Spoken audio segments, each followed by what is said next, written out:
So then you might wonder, what are the healthy and good aspects of red? Here are some of them. First of all, it allows unification of squabbling tribes. So as bad as you might think Saddam Hussein was, as vicious as he was, gassing his people and so forth, as they say, removing Saddam Hussein, as we can see now, has proven to be even worse, led to the rise of ISIS and terrorists who run around beheading others. What is that? It's an even further, it's basically a fragmentation. Iraq used to be a unified country under Saddam Hussein's rule. He had to rule with an iron fist and torture people and murder people in order to maintain that cohesion. There was a certain benefit that came from that. Most people don't appreciate the value of that benefit.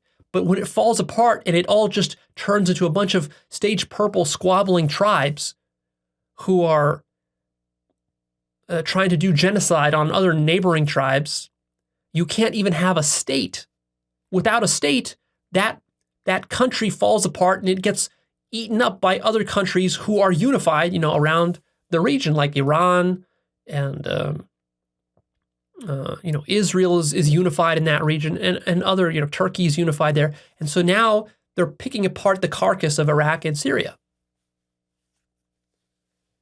And so really what's going to have to happen in Iraq and in Syria is somebody else like Saddam is going to have to come together and unify them into a cohesive sort of nation. Otherwise, they're going to stay at stage purple. And that's not going to be good. There's going to be a lot of violence, and they're not going to be able to develop as a nation.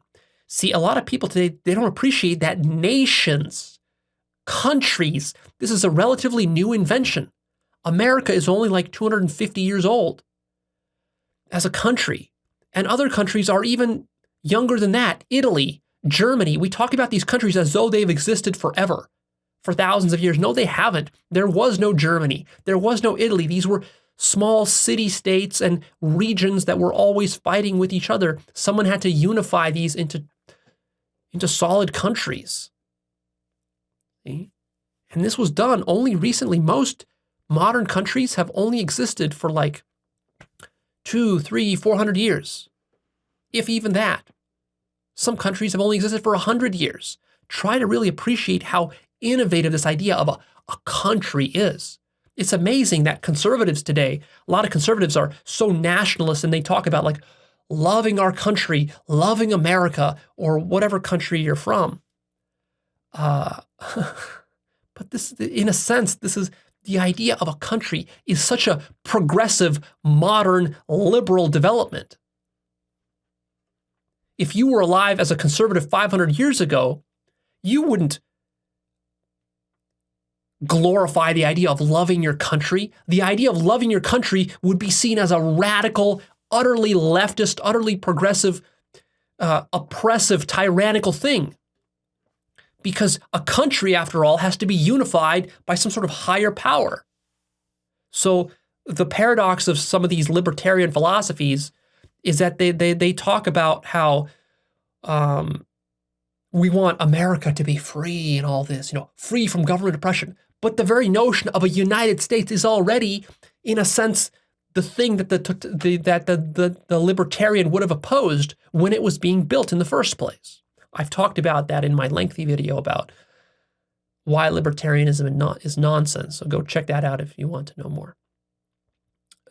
Other healthy aspects of red. So anyways, getting back to the healthy aspects. So why is that healthy? Unifying these tribes ultimately is healthy because it allows us then to develop to blue and to orange and to green and to higher stages. It's necessary. We can't live as little tribes that are all fighting each other. We need to unify. So that's very valuable, even though it has a high cost. You have to appreciate that just because something has a high cost doesn't mean that it's bad, because the cost of not doing anything might be even higher. You see, it's all relative. A cost is only high compared to something else.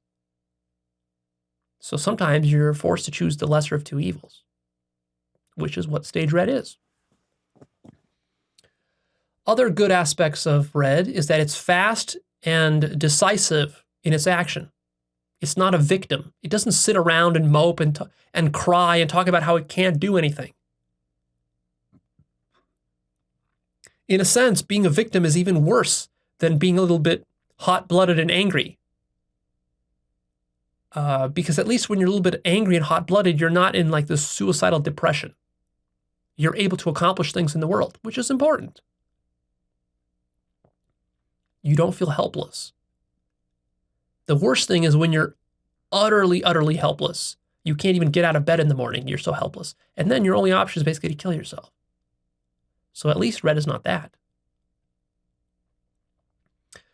Also, what's good about red is that it stands up against bullies. It protects against bullies. When you have a big bully, you need another bully to protect you against that bully.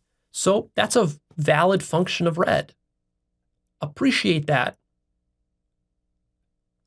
Like if Saddam Hussein didn't defend his people would be conquered by neighboring countries like Iran, Israel, Saudi Arabia. I don't know who else is in that region. Turkey. They would pick that country apart. So in a sense, Saddam Hussein was doing a favor for his people by being strong. Even though, of course, it hurts them as well. But you know what hurts even more? When some foreign bully strongman comes in and then devours or exterminates your people completely. That hurts even more. Red can have a sort of a noble warrior spirit at its best.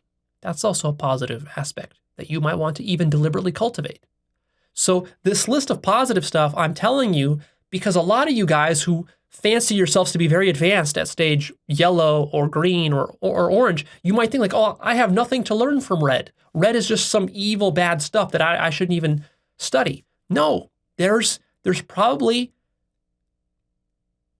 aspects of red, healthy aspects that you haven't fully realized and developed within yourself. So start developing these. These are good. For example, if you like to play victim a lot, or you're very indecisive, then you might benefit from a bit more development of this stage red aspect of yourself. Develop that noble warrior spirit. Stand up to bullies. Be decisive. Rather than getting lost in analysis paralysis, take action more. Think less. Act from the gut. These can be positive things. Perhaps the most important function of red is simply to survive and to thrive in brutal environments. When you find yourself, for example, in prison, if you do, you might need to rely on red to survive and to thrive in a prison environment. There are certain parts of the world, certain eras you might be born into, maybe in a past life, maybe in a future life, where you're going to have to rely on red to survive. And not just to survive, but thrive. Red is not just survival, it's thrival in brutal environments. Also, what's nice about red is that it tends to be pragmatic rather than superstitious and deeply religious. It doesn't tend to get stuck in religious fanaticism so much, although it can. You know, in the Middle East, for example, with ISIS, you know, it's a very toxic combination of both stage red, viciousness, but also sort of stage blue religious fanaticism. So it's a very toxic mix. Oftentimes, red and blue mixed together, like with Nazi Germany. That was a mixture of red and blue. But also red can be secular, like in the mob. It's not so much about religious fanaticism. Another healthy aspect is that red offers rapid expansion of civilization and conquest of territory. This can be good. It develops a stronger nation. Of course, it comes at great costs. Red can also be creative, innovative, and nonconformist.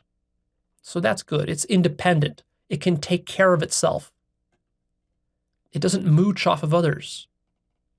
It can find innovative solutions to survival challenges because it tends to have a lot of ambition and it tends to just be very opportunistic and to find new ways of doing things that a conformist society wouldn't be able to do.